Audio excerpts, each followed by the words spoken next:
Ito yun guys, oh. Sa low power pala.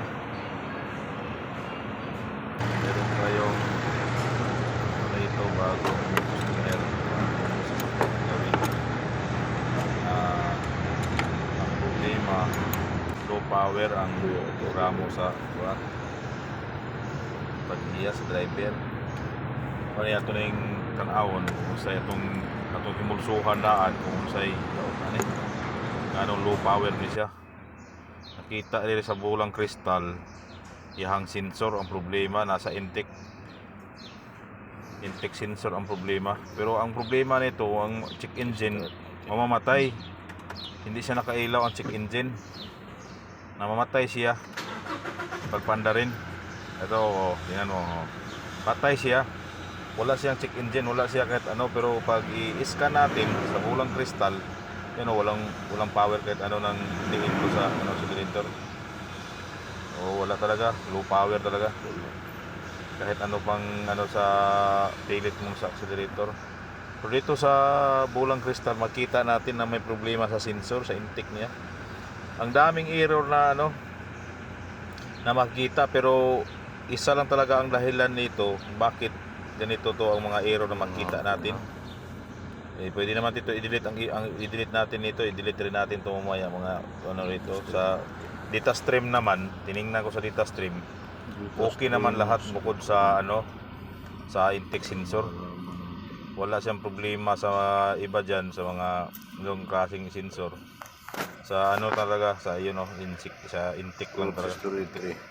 Manifold sa malapit sa Kaya ito ang papalitan natin na bago. Dahil wala namang ibang sira eh.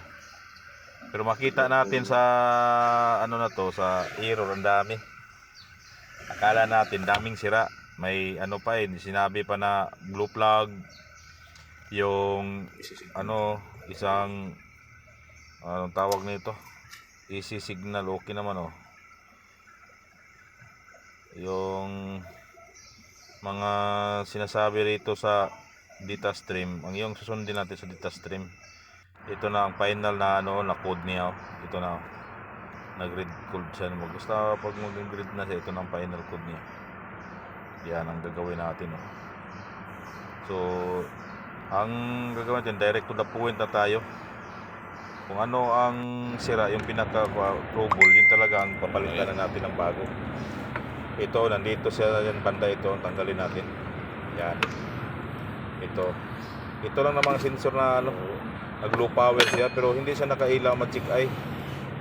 Ang sign sa pitaka, sign sa bangko, wala, hindi nakailaw, namatay pa rin siya. Kaso lang pag itakbo, mabagal, nasa 90-80 lang ang takbo.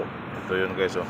So ito ang sira ito na ng langis, daming langis, grabing oil, sira sa langis. Ito ang dahilan, palitan natin itong bago.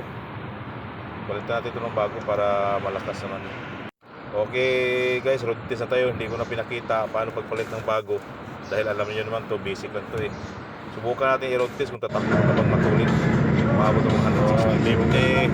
Ito na guys, testing na tayo. 150, 155.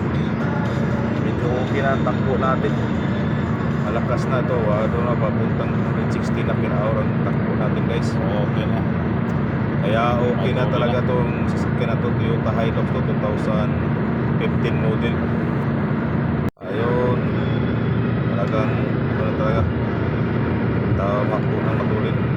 160 na guys, okay na to, hindi pa nakasagad ang accelerator.